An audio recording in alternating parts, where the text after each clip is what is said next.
नमस्कार दोस्तों, इस वीडियो में जानते हैं कि नेटवर्क मार्केटिंग की हिस्ट्री क्या है। कहां से शुरू हुई नेटवर्क मार्केटिंग। कोई 5-25 साल पुरानी इंडस्ट्री नहीं है। 1934 के अंदर एक शख्स थे, कार्ल रेनबर्ग, जो चाइना से यूएस पहुंचे थे। उन्होंने चाइना में देखा कि बहुत सारे लोग मल्टीविटामिन्स को यूज कर रहे हैं, वो अलग अलग औषधियों पर डिपेंडेंट है, वो नेचुरल रेमेडीज ले रहे हैं, कुछ ऐसी हर्ब को यूज कर रहे हैं जिससे वो हेल्थी रहते हैं। चाइना में लोग बहुत हेल्थ कॉन्शियस है, बट यूएसए में नहीं है। तो इन्होंने यूएसए में आके कंपनी शुरू करी 1934 में, जिसका नाम उन्होंने रखा कैलिफोर्निया विटामिन्स। ये एक मल्टीविटामिन बनाने वाली कंपनी थी। ये कुछ नेचुरल हेल्थ सप्लीमेंट्स बनाती थी कंपनी।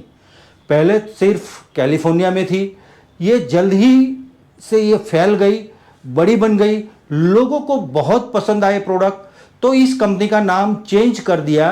ठीक 5 साल के बाद 1939 के अंदर इस कंपनी का नाम चेंज हो गया और कंपनी का नाम रख दिया गया न्यूट्रीलाइट। अब न्यूट्रीलाइट लोगों को पसंद आने लग गया, पूरी अमेरिका में फैलने लग गया।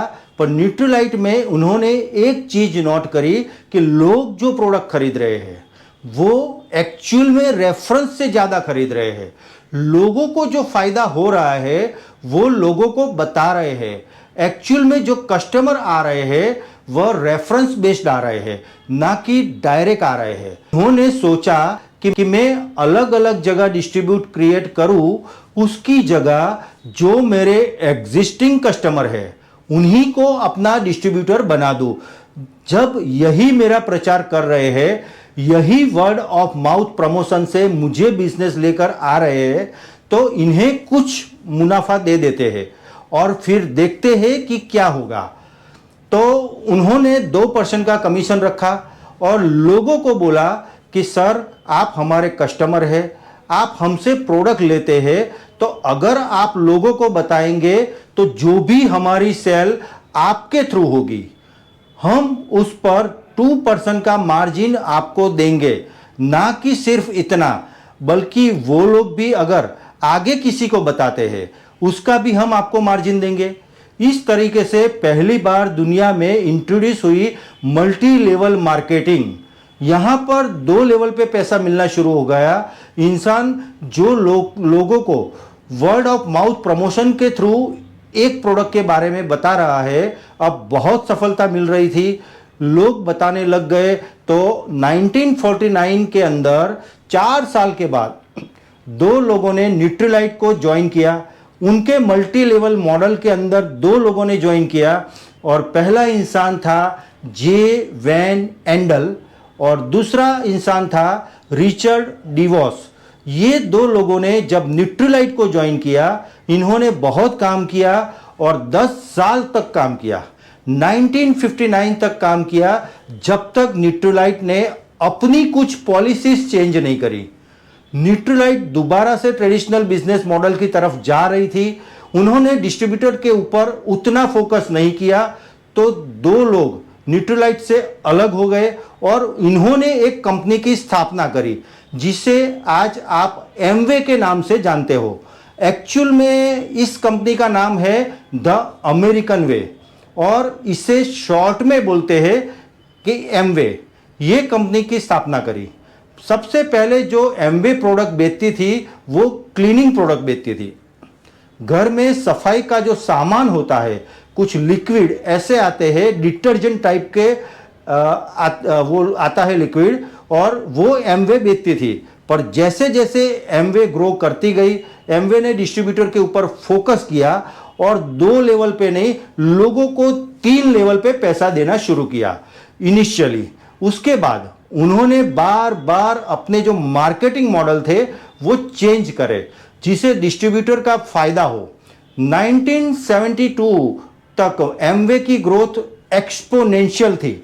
ऐसी ग्रोथ और कंपनी में देखी नहीं गई जितना पैसा एमवे ने बनाया। और 1972 के अंदर कुछ लोगों ने यह समझा कि नेटवर्क मार्केटिंग में हम बहुत कुछ कर सकते हैं। उसी एमवे से बहुत सारे लोग अलग हुए और कंपनीज जो देख रही थी एमवे को, वो भी एमवे से इंस्पायर हो गई और वो भी उतर गई नेटवर्क मार्केटिंग मॉडल के साथ काम करने के लिए। मार्केट में बहुत सारी कंपनीज आ गई। अब 1994 की बात है। एमवे ने एक्चुअली दो लोगों ने काम करना शुरू किया था न्यूट्रलाइट में, जे वैन हैंडल और रिचर्ड डिवॉस ने, जिन्होंने एमवे की स्थापना करी।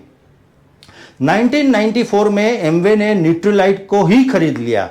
न्यूट्रलाइट ट्रेडिशनल बिजनेस मॉडल पर आ गई थी और ये नेटवर्क मार्केटिंग में थे। तो नेटवर्क मार्केटिंग में पावर इतनी थी, पैसा भी बहुत खूब था, इतना पैसा था कि इन्होंने न्यूट्रलाइट को ही खरीद लिया।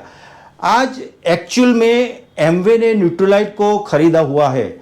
अब हुआ क्या, इनिशियल 1990s में जो बाहर की कंपनीज थी वो आए इंडिया के अंदर। अब ये इंडिया में आए लोगों को नेटवर्क मार्केटिंग कॉन्सेप्ट बहुत पसंद आया। एक्स्ट्रा इनकम मिलती है, पैसिव इनकम मिलती है। लोगों को यहाँ पर इन्होंने सेमिनार कंडक्ट करे, लोगों को इन्फ्लुएंस किया और लोग जुड़ गए और लोगों ने पैसा बनाना भी शुरू कर दिया इंडिया के अंदर। बट एक प्रॉब्लम आई। वो प्रॉब्लम क्या थी कि इन कंपनीज के जो प्रोडक्ट होते थे वो यहाँ पर लोगों के काम के नहीं थे। इंडिया के हिसाब से ये प्रोडक्ट नहीं थे। प्रोडक्ट क्या थे? Car wash. बहुत बढ़िया होगी, शाइन करेगी आपकी गाड़ी। इंडिया में लोगों के पास गाड़ियां ही नहीं थी। तो इंडिया में लोगों ने प्रोडक्ट्स को कंज्यूम करने के लिए क्या किया, उस कार वॉश से अपनी भैंसों को नहलाना शुरू किया। अब इंडिया में प्रोडक्ट्स काम का था ही नहीं।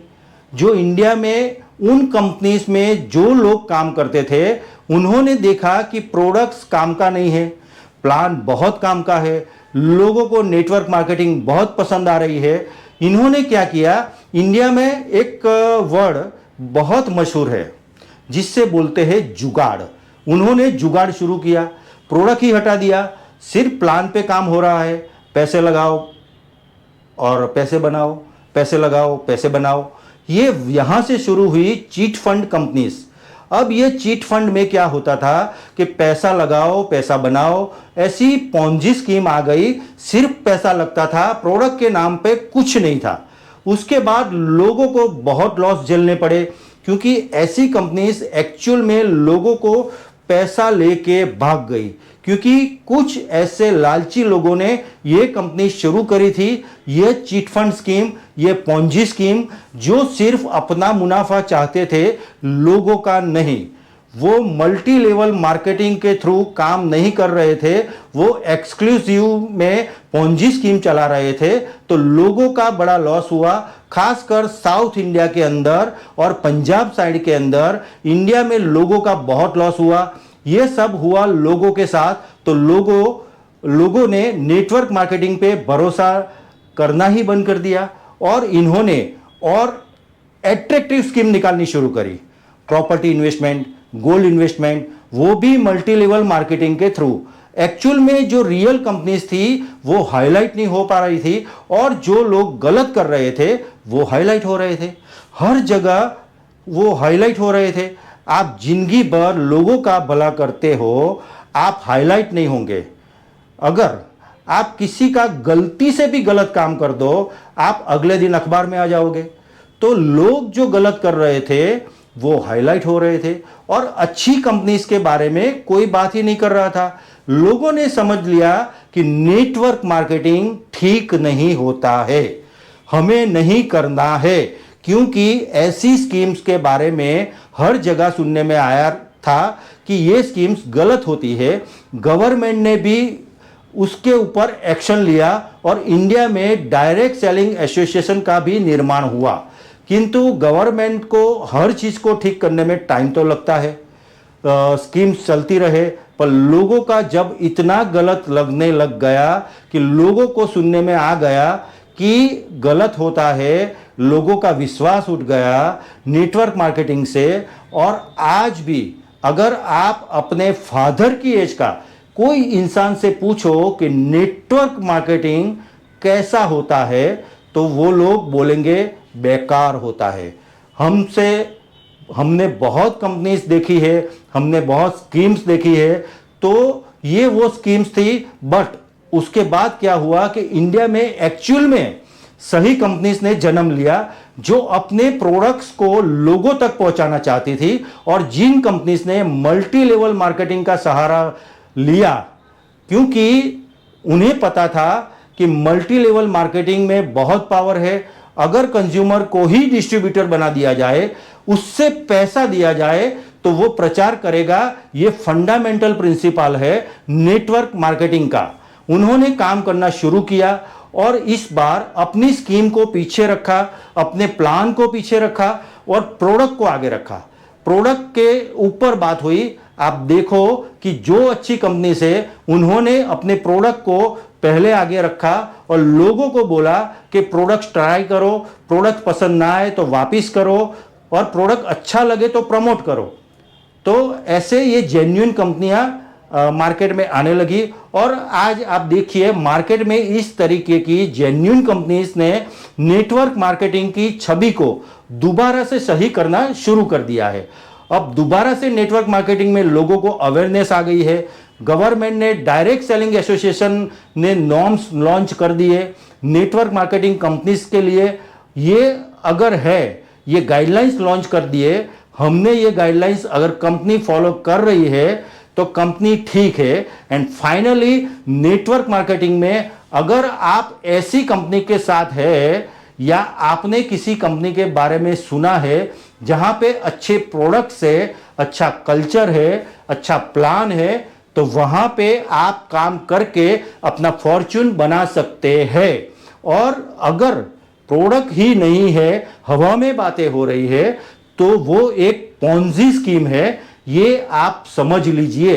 इस वीडियो के अंदर जो मैंने आपको हिस्ट्री बताई है नेटवर्क मार्केटिंग की, वो मैंने इसलिए बताई है कि आपको समझ आ जाए कि कहां से शुरू हुआ है ये कॉन्सेप्ट, और उसने जन्म लिया है, कहां से जन्म लिया है, और कैसे इंडिया में लोगों के साथ गलत हुआ है। इसलिए लोग ऐसा सोचते हैं कि नेटवर्क मार्केटिंग गलत होता है, पर हर कंपनी गलत नहीं होती है।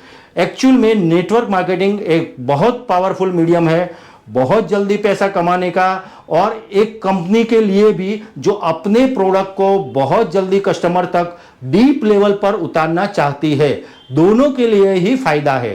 तो आप नेटवर्क मार्केटिंग पर संदेह ना करें, और जो मैंने आज आपको दिखाया है और जो सिखाया है, ये अपने हर डिस्ट्रीब्यूटर को बता दो। नेटवर्क मार्केटिंग की हिस्ट्री हर डिस्ट्रीब्यूटर को पता होनी चाहिए। तो इस वीडियो को शेयर कर दो पूरी जगह, हर अपनी पूरी टीम के साथ, हर व्हाट्सएप ग्रुप में, सो दैट लोग जान पाए कि एक्चुअल में हिस्ट्री के नेटवर्क मार्केटिंग ही, अगर आप नेटवर्क मार्केटिंग में है तो सिर्फ और सिर्फ ये बेसिक ट्रेनिंग लेने से कुछ नहीं होगा। नेटवर्क मार्केटिंग में आप बहुत पैसा कमा सकते हैं। शर्त यह है कि आपको वो सारी स्किल सीख लेनी पड़ेगी, वो सारे एक्शन प्लान सीख लेना पड़ेगा, वो एग्जैक्ट स्ट्रेटजी सीखनी पड़ेगी, ह्यूमन साइकोलॉजी सीखनी पड़ेगी, जो बाहर नहीं सिखाई जा रही है, और ये आपको प्रोफेशनली सीखनी पड़ेगी।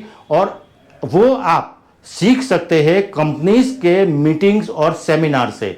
अगर आप नेटवर्क मार्केटिंग ज्वाइन करना चाहते हैं या करते हैं तो हमें कमेंट में लिखें। हम आपको ट्रेनिंग और एजुकेशन द्वारा आपको मार्केटिंग प्रोफेशनल बना सकते हैं, प्रो बना सकते हैं। भीड़ से अलग, आप बिल्कुल अलग हो जाएंगे अगर आपने इस बिजनेस को ज्वाइन कर लिया।